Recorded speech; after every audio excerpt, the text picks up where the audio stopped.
ये आर्टिकल छाया हुआ है जिसमें ये कहा गया है कि वज़ीर आज़म शहबाज शरीफ की क़यादत में औरंगज़ेब साहब ये सलाहियत रखते हैं कि वो इस मुल्क की जो मईशत को दरपेश मसाइल हैं उसको हल कर सकें। और वज़ीर आज़म के हवाले से ये दर्ज है कि उनका जो तजर्बा है आलमी मालियाती इदारों से डील करने का, उसको बुरेकार लाया जाए तो ये मामला तेज़ी से आगे बढ़ेंगे और मईशत में इस्लाहात के हवाले से, बेहतरी के हवाले से वो भरपूर सलाहियत रखते हैं। मगर आज का जो मौजू है, मैं वो चंद बातें हैं जो आपके सामने रखना चाहता हूँ। और आज का मौजू कुछ ऐसे सियासी एलिमेंट्स हैं इस मुल्क के अंदर जो मईशत को नुकसान पहुंचाना चाहते हैं और पहुंचाते रहे हैं, और वो अपनी सियासत की खातिर रियासत का नुकसान किए जा रहे हैं और उनको समझ नहीं आ रही कि ये रियासत है तो हम हैं, पाकिस्तान है तो हम हैं, और इस मुल्क ने इंशाअल्लाह ताला ताक़यामत कायम रहना है। मगर अगर चंद सियासी अनासर ये समझते हैं कि हम अपनी सियासी बका की खातिर, सियासी मफादात की खातिर, जो पेटी पॉलिटिकल इंटरेस्ट होते हैं उनकी खातिर इस मुल्क की मईशत को नुकसान पहुंचाएंगे, तो ये उनकी खाम ख्याली है। तहरीक इंसाफ की तरफ से एक बहुत मकरू कदम लिया गया है यूरोपियन यूनियन को अप्रोच करने का, और एक ऑनलाइन पिटिशन का सिस्टम जिसमें वो इंटरनेट के ऊपर यूरोपियन यूनियन को ये कह रहे हैं कि पाकिस्तान का जीएसपी प्लस स्टेटस वापस लिया जाए क्योंकि इमरान खान साहब को कैद में सहूलियात नहीं दी जा रही। कितने अफसोस की बात है। और ये पहली दफा नहीं हुआ, माजी के अंदर अगर देखा जाए तो आईएमएफ की डील को साबोटाज करने का प्रोग्राम, मुल्क की मईशत को नाकाबिले तलाफी नुकसान पहुंचाने का प्रोग्राम, आईएमएफ को खत लिखने की जो इनकी कोशिश थी, आपको याद होगा कि उस वक्त के वजीर खजाना शौकत तरीन साहब ने 2 सूबाई वज़राए खजाना को फ़ोन किया कि हमें आईएमएफ को ख़त लिखना है और कहना है कि ये जो आईएमएफ पाकिस्तान को प्रोग्राम देने जा रहा है ये ना दिया जाए और ये मुआहदा पाकिस्तान के साथ ना किया जाए। ये बानी चेयरमैन पीटीआई की कोशिश ये थी कि ये मुल्क खुदा ना खास्ता डिफॉल्ट कर जाए, यहाँ पे बाहर से एयरलाइनें आना बंद हो जाएं, यहाँ पे लोग बैंकों के बाहर कतारों में लगे हों अपने पैसे निकलवाने के लिए, बाहर से इन्वेस्टमेंट आना बंद हो जाए, मईशत मुकम्मल तौर पे बैठ जाए, और फिर बानी चेयरमैन पीटीआई ये कह सके कि देखें मैं कहता था मुल्क डिफॉल्ट हो जाएगा, इन्होंने मुल्क को डिफॉल्ट कर दिया। ये तो अल्लाह ताला का करम है कि शहबाज शरीफ साहब ने ज़ाती दिलचस्पी लेके आईएमएफ के साथ मुज़ाकरात किया और आईएमएफ के मुआहदा तय किया तो मुल्क डिफॉल्ट से बच गया, वरना इन्होंने कोई कसर नहीं छोड़ी थी। आईएमएफ को खत इन्होंने तब भी लिखा, अब दोबारा इनके तर्जुमान रऊफ हसन साहब ने उस दिन कहा कि जी हमें जेल से ये हिदायत आई है कि आप आईएमएफ को खत लिखें कि वो पाकिस्तान के साथ प्रोग्राम को आगे ना बढ़ाए। और आपसे पूछ कौन रहा है और आप किस हैसियत में ये खत लिख रहे थे? आप करप्शन के चार्जेस में आपको अदालतों ने सजा दी है जिसकी कैद की सजा आप काट रहे हैं। और देखिए, रियासत पाकिस्तान और कौमी मफाद का तहफ़्फ़ुज़ ये हमारी अव्वलीन जिम्मेदारी है। मईशत को ठीक करने के लिए जो हिकमत अमली है, जो इक़दामात हैं वो लिए जा रहे हैं, और वज़ीर आज़म साहब दिन में 3 से 4 मीटिंग सिर्फ मईशत के ऊपर करते हैं और उनकी तमाम तर तवज्जो मरकूज़ है कि हम इस मुल्क को तरक्की की शारा पे गामज़न करें, हम इस मुल्क की आवाम के मसाइल को हल करें, उनकी फलाह बहबूद के लिए काम करें, महंगाई बेरोज़गारी का ख़ात्मा करें। और एक तरफ एक सियासी जमात है जिसको अपने आप से आगे कुछ नज़र नहीं आता, ना कौमी मफाद नज़र आता है, ना उनको पाकिस्तान की सालमियत की कोई परवाह है, ना उनको गर्ज है मईशत की बहाली के साथ। वज़ीर आज़म साहब ने तो मिसाक मफाहमत की बात की थी। तो ये अब नया ढोंग रचाया जा रहा है कि यूरोपियन यूनियन को कहा जाए कि पाकिस्तान का जीएसपी प्लस स्टेटस वापस ले लें। अब पाकिस्तान का जीएसपी प्लस स्टेटस है तो हमारी एक्सपोर्ट्स में इजाफा होगा। पाकिस्तान का जीएसपी प्लस स्टेटस है तो ज़र मुबादला आएगा। पाकिस्तान का जीएसपी प्लस स्टेटस है तो रुपया मुस्तहकम होगा, महंगाई में कमी आएगी, रोज़गार के मौके मिलेंगे। तो ये जो यूरोपियन यूनियन से राब्ता करके कहा जा रहा है कि जीएसपी प्लस स्टेटस ले लें, ये पाकिस्तान के ऊपर हमला है। ये पाकिस्तान की मईशत को तबाह करने की साजिश है और पाकिस्तान की गरीब आवाम को मज़ीद मुश्किलात का शिकार करने की एक मज़मूम कोशिश है, जिसके तहत ये चाहते हैं कि यहाँ पे रोज़गार के मौके ना हो, रुपया मुस्तहकम ना हो, गुर्बत महंगाई ख़त्म ना हो और पाकिस्तान की जो एक्सपोर्ट्स हैं वो ना हो सके और इंडस्ट्री बंद हो। तो ये मुतालबा तहरीक इंसाफ की तरफ से क्यों किया जा रहा है? वो इसलिए किया जा रहा है कि जी जेल में गालिबन वो कहते हैं कि जी हमारे लीडर को वो सहूलियात मुयसर नहीं हैं जिनके वो हकदार हैं। अब मैंने जब पंजाब गवर्नमेंट से रिपोर्ट ली तो पता ये चला कि इमरान खान साहब जेल में एक शहाना ज़िंदगी गुजार रहे हैं। उनके ज़ेर इस्तेमाल सिर्फ एक कमरा नहीं है, उनको पूरी एक गैलरी दी गई है वॉक करने के लिए। उनके सेल के साथ एक किचन भी दिया गया है, एक कमरा एक्स्ट्रा दिया गया है, 3 कमरे उनके ज़ेर इस्तेमाल है और एक गैलरी वॉक करने के लिए ज़ेर इस्तेमाल है। जो जेल मैनुअल है 1978 का, उसके मुताबिक हर कैदी को हफ्ते में 1 मुलाकात की इजाज़त होती है।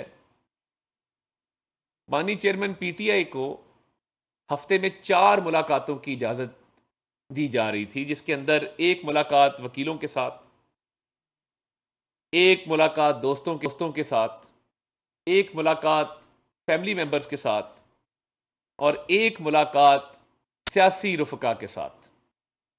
जेल मैनुअल कहता है कि जो भी कैद में होगा उसको हफ्ते में 1 मुलाकात की इजाज़त दी जाएगी। यहाँ 4 मुलाकातें हो रही थी और ये कई 100 मुलाकातें कर चुके हैं जब से ये कैद में हैं। इन्होंने पंजाब हुकूमत से, उस वक्त हमारी हुकूमत तो नहीं थी, डिमांड की कि मुझे एक्सरसाइज वाली साइकिल दी जाए, तो इनको एक्सरसाइज का इक्विपमेंट जेल में दिया गया, हर कैदी को मुयस्सर नहीं है। ये पूरा एक जो सेटअप है 3 कमरों का, किचन का, गैलरी वॉक करने के लिए, उसके अलावा एक्सरसाइज के लिए साइकिल जो दिया गया है, फिर उसके साथ साथ जो खाने पीने की अशिया की डिमांड की जाती है, जिस भी किस्म की, जो मेन्यू लिख के दिया जाता है, वो मुझे पंजाब हुकूमत की तरफ से बताया गया है कि जेल हुकाम वो मुहैया कर रहे हैं और उनको कोई तंगी नहीं है, उनको कोई दिक्कत नहीं है। दीगर जो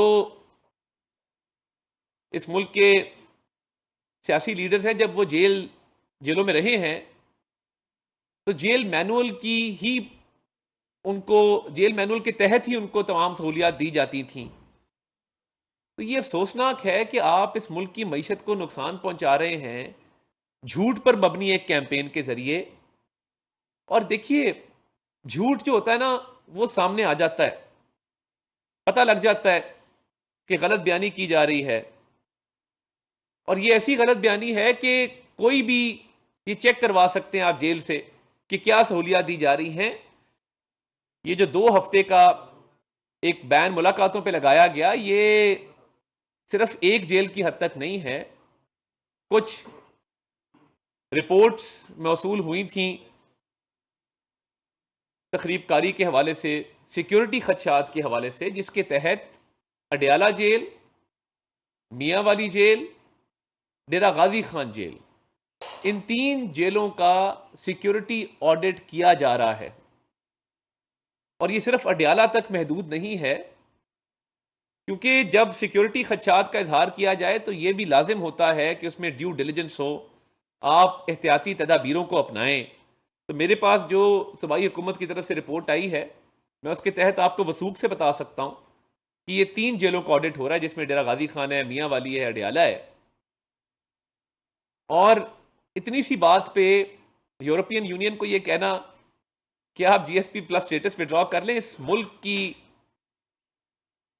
सालमियत के खिलाफ ये साजिश है, इस मुल्क की मईशत के खिलाफ ये साजिश है, इस मुल्क को नुकसान पहुंचाने की कोशिश है।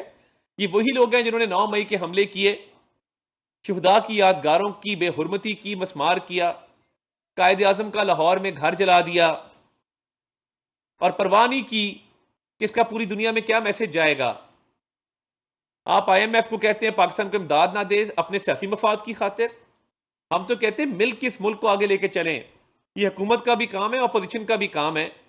मगर आप अगर ऐसी साजिश इस मुल्क के खिलाफ करते रहेंगे जैसे आपने साइफर की साजिश की थी और इस मुल्क के बैनुल अक़वामी सतह पर ताल्लुकात को ख़राब करने की कोशिश की और वो झूठ निकला, बाद में आपने साइफर लहराया और बाद में कहा जी ये तो साइफर ही नहीं था, मैं तो एक सियासी बयान दे रहा था, इल्ज़ाम तो आपने लगा दिया। ये बड़ा अफसोसनाक है कि आप सियासी बयान देते हैं, सियासी मफाद को आगे रखते हैं और मुल्की मफाद की परवाह नहीं करते। तो इंशाअल्लाह ताला पाकिस्तान का GSP प्लस स्टेटस कायम रहेगा, कायम और दायम रहेगा। इस मुल्क में जो SIFC के तहत इनिशिएटिव लिए जा रहे हैं और मईशत की बहाली के लिए जो SIFC काम कर रहा है वो मिसाली काम है और बड़ी तवज्जो के साथ, बड़ी संजीदगी के साथ वो काम हो रहा है। तो ये सिर्फ मईशत को नुकसान पहुंचाना चाहते हैं और एक झूठ पे मबनी कैंपेन के तहत, ये सफेद झूठ है, ये बेबुनियाद बात है कि जी जेल में सहूलियात नहीं दी जा रही और इस बुनियाद पे पाकिस्तान का GSP प्लस स्टेटस विड्रॉ कर लिया जाए। ये घिनौनी साजिश है इस मुल्क के खिलाफ। ऐसी सहूलियात पाकिस्तान में किसी कैदी को मुयसर नहीं जो बानी चेयरमैन PTI को मुयसर हैं। मैंने वो सहूलियात आपको गिनाई हैं, हफ्ते में 4 मुलाकातों से लेके, जो कि जेल मैनुअल की खिलाफ वर्जी है, साइकिल एक्सरसाइज वाली से लेके एक बहुत बड़ा जेल का हिस्सा उनके जेर इस्तेमाल है। तो अगर सिक्योरिटी ऑडिट पंजाब हुकूमत 2-3 जेलों का कर रही है तो आपको सब्र से काम लेना चाहिए। आपको अदालती फैसलों के तहत आप जेल गए हैं, आपको तोशा खाना का इलेक्शन कमीशन का केस, उसमें सजा हुई, आपको नैब का जो तोशा खाना का हार वाला केस था उसमें सजा हुई, आपको साइफर के केस में सजा हुई, दीगर केसेस में सजा हुई। इसका एक अदालती प्रोसेस है। अदलिया इस मुल्क में आज़ाद है और आप चाहें तो आप अदालतों से रुजू करें। मजीद सहूलियात, अगर आप जेल मैनुअल से हट के जो आपको सहूलियात दी जा रही हैं, आप मजीद सहूलियात चाहते हैं, आप अदालतों से रुजू करें। आपको अपनी सजा दिए जाने पर एतराज है, अदालतें मौजूद हैं, आप अपीलें करें, आप अपील दायर कर सकते हैं, आपको किसी ने नहीं रोका। एक अदालती प्रोसेस है, एक कानूनी प्रोसेस है जिसने फॉलो होना है। तो मैं समझता हूं कि कोई सहूलियात ऐसी नहीं रोकी गई कि जिसकी बुनियाद पे आपने इस मुल्क की मईशत पे हमला कर दिया और आप इस हद तक चले गए कि आप पाकिस्तान का GSP प्लस स्टेटस रिवोक करना चाहते हैं। जो सहूलियात मिल रही हैं वो मुनफरिद हैं, वो अनोखी हैं, वो किसी और कैदी को बेअसर नहीं है। और मैं नहीं समझता कि कोई ऐसी जेल में खुदा न खास्ता कोई तंगी है, जितनी रिपोर्ट्स मैंने देखी हैं, कि आप उस पर इतना वावेला कर दें कि आप पाकिस्तान की मईशत पे हमलावर हो जाएं। इसकी हरगिज़ इजाज़त नहीं दी जाएगी और इस पर हम जवाब दें।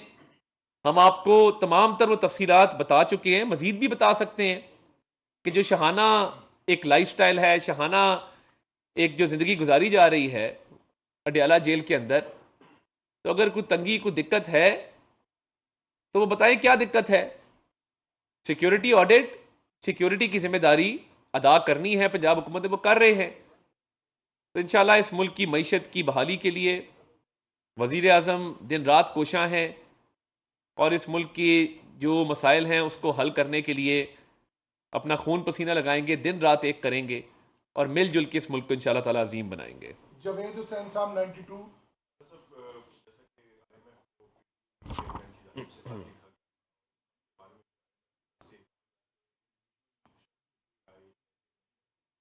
आपको लगता है कि जीएसपी प्लस का स्टेटस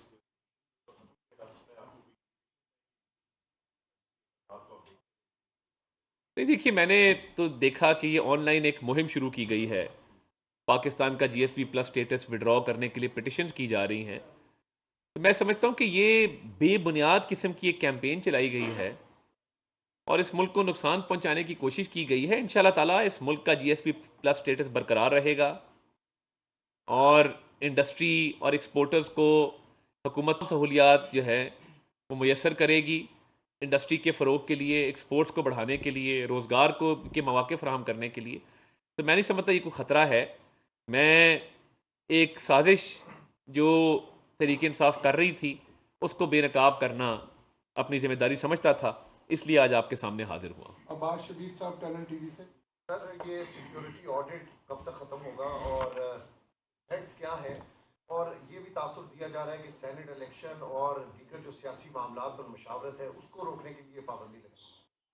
देखिए, मैं इस पे जो लेटर जारी किया गया है वो पंजाब हुकूमत की तरफ से, उसके अंदर तफसीलात दर्ज हैं कि चंद जेलों के अंदर तखरीब कारी का खदशा था, सिक्योरिटी खदशात थे, जिसकी बुनियाद पे सिक्योरिटी ऑडिट कंडक्ट करना पंजाब हुकूमत की ज़िम्मेदारी थी। और ना सिर्फ खान साहब का बल्कि बाकी कैदियों की जो सिक्योरिटी है उसको भी इंश्योर करना जो है वो जेल हुकाम की और जो कंसर्न हुकूमत है उसकी ज़िम्मेदारी होती है। तो ये मेरा ख्याल है 2 हफ्ते का जो सिक्योरिटी ऑडिट है ये ख़त्म हो जाएगा। सेनेट का इलेक्शन तो फिर अभी दूर है। यासर मलिक साहब, दुनिया न्यूज़। फारूक साहब ये बताइएगा कि